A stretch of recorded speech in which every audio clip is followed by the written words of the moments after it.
देखिए, जो सबसे बड़ी उम्मीद थी इस बजट से वो थी इस देश के अन्नदाता को, किसानों को। जो सबसे बड़ी उम्मीद थी इस बजट से वो थी इस देश के करोड़ों नौजवानों को, माताओं बहनों को। क्या समस्याएं उनके सामने? आपने कहा था न्यूनतम समर्थन मूल्य 2 गुना करेंगे, एमएसपी 2 गुना करने की बात आपने कही थी। क्या इस बजट में एमएसपी 2 गुना करने के लिए कोई प्रावधान आपने रखा, कोई बजट का हिस्सा रखा? अग्निवीर योजना को खत्म करने की बात कही गई, तो क्या सेना के लिए कोई अतिरिक्त बजट रखा कि अग्निवीर योजना खत्म करके हम सेना की पुरानी जो भर्ती थी उसको बहाल करेंगे? महंगाई जिसके कारण पूरा देश कराह रहा है, आपने इस देश के छोटे निवेशकों के ऊपर एक बड़ी मार दे दी। क्या कह दिया आपने? लॉन्ग टर्म कैपिटल गेन पर अब 10 की जगह 12.5% टैक्स लगेगा। यानी कि जो शेयर बाजार में पैसा लगाने वाले लगभग 10 करोड़ लोग हैं, जिनके परिवारों की संख्या लगभग 30 करोड़ होगी, उन 10 करोड़ लोगों पे आपने बड़ी मार दे दी कि अगर 1 साल से अधिक वो किसी शेयर को रखते हैं, उससे कोई पैसे की आमदनी होती है, तो उनको 10 की जगह 12.5% का टैक्स देना पड़ेगा।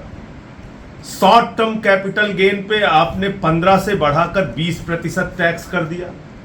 यानी कि अगर कोई अपने शेयर को जल्द बेचता है, कोई निवेशक, तो उसको 15 की जगह 20% टैक्स देना पड़ेगा। तो आप देखिए, शेयर बाजार बुरी तरीके से निराश हुआ है इस बजट से। शेयर बाजार धड़ाम हुआ है इस बजट से। इसका प्रभाव पड़ा, जो घोषणाएं हुई हैं उसका प्रभाव जो करोड़ों छोटे निवेशक हैं, जो छोटा मोटा शेयर लेके अपना इन्वेस्टमेंट करते हैं कि कुछ आमदनी हो जाएगी, उनको सबको निराशा हुई है। और इसके साथ साथ जैसा मैंने आपको बताया, किसान, युवा, मजदूर और महंगाई के मार झेल रहे करोड़ों। सर, एक और सवाल, आंध्र प्रदेश और बिहार को अलग से सहायता दी गई है। लग रहा है कि जो एनडीए सरकार में जो महत्वपूर्ण सहयोगी है उनका ख्याल रखा गया है। देखिए, ऐसा है, बिहार को पैकेज दिया जाए, इसमें किसको आपत्ति नहीं है,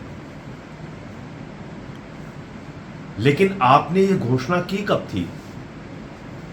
भारत के प्रधानमंत्री ने 9 साल पहले 2015 के चुनाव के दौरान कहा था, कितना पैसा दे दें, 50,000 करोड़ से काम नहीं चलेगा।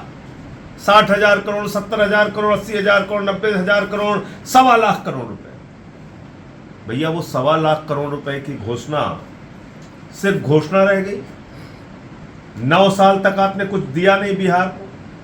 अभी जैसे ही आपको समर्थन लेना पड़ा एनडीए में जेडीयू का, तब आपने ये घोषणा की है। अब उसका कितना पैसा वास्तविक बिहार के लोगों के भले में जाएगा वो देखना होगा, क्योंकि अगर आप हाईवेज की बात करते हैं तो वो आप पूरे देश में डेवलप कर रहे हैं। अगर आप कुछ और योजनाओं में खर्च करने की बात करते हैं, वास्तविक उसका जमीन पे बिहार के लोगों को कितना फायदा होगा, कितना पैसा वहां पे पहुंच रहा है, वो देखना जरूरी है। आखिरी सवाल, दिल्ली को लेकर, पंजाब को लेकर आपकी अपनी मांगी थी, तो क्या अभी आप बजट को स्टडी कर रहे हैं कि आपको क्या मिला? अभी आने दीजिए, मैं तो बोल चुका हूँ 325 करोड़ से ज्यादा नहीं देंगे दिल्ली, अभी आने दीजिए।